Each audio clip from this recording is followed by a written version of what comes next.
নজর রাখবো পরবর্তী সংবাদে। বাড়ি বাড়ি ভোট প্রচার সারছেন এই মুহূর্তে শাসক থেকে বিরোধী উভয় শিবির। তবে আজ শাসক দলের প্রচার পরিলক্ষিত হলো, বিশেষ করে আজকে শাসক দলের প্রচার কদমতলাতে, যেখানে কদমতলা গ্রাম পঞ্চায়েতের বিভিন্ন ওয়ার্ডে প্রচার কর্মসূচি চলছে জোর কদমে। পঞ্চায়েত ভোটকে সামনে রেখে এই প্রচার কর্মসূচি। বাড়ি বাড়ি ঝোড়ো প্রচারে এগিয়ে রয়েছেন বিজেপির জেলা পরিষদের প্রার্থী মামনি রায়, এমনটাই বক্তব্য স্থানীয় সূত্রে।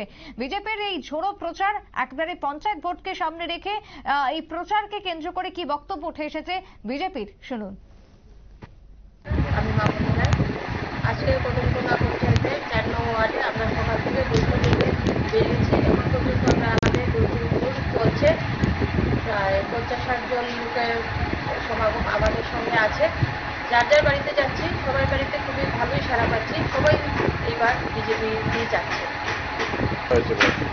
তাদের সাথে কথা হয়েছে, এরপর এদেরকে নিয়ে আলাদা একদিন বসার সিদ্ধান্ত করা হয়েছে। বসিয়ে ভালোভাবে বুঝিয়ে দেয়। হ্যাঁ, আপনার কেন্দ্র কোন গ্রাম পঞ্চায়েত নিয়ে আপনারা আসেন? আমার 4টি আসন, 4টি আসন, কদমতলা, চুড়াইবাড়ি, বাগন, কালাগাঙ্গের পার। আমি কালাগাঙ্গের পার গিয়েছি, বাগন গিয়েছি। বাগনও এবার ভালো, সবাই বলছে এবার বিজেপি মানে পঞ্চায়েত করবে। যেন গত 5 বছর আগে ওরা একটা ভুল করেছিল, এবার আর সেই ভুলটা করবে না। ওরা জনগণে খুব ভালো সারা পাচ্ছে।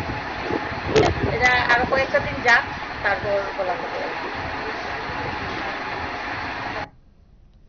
আপনারা শুনলেন মামনি রায়ের বক্তব্য। তবে যেহেতু পঞ্চায়েত ভোট মরশুম, আগামী 8 তারিখে ভোট, তবে তার আগে সর্বত্রই প্রচার চলছে জোর কদমে। বিজেপির কর্মীরা উপস্থিত রয়েছেন এই প্রচারে প্রার্থীদের সাথে।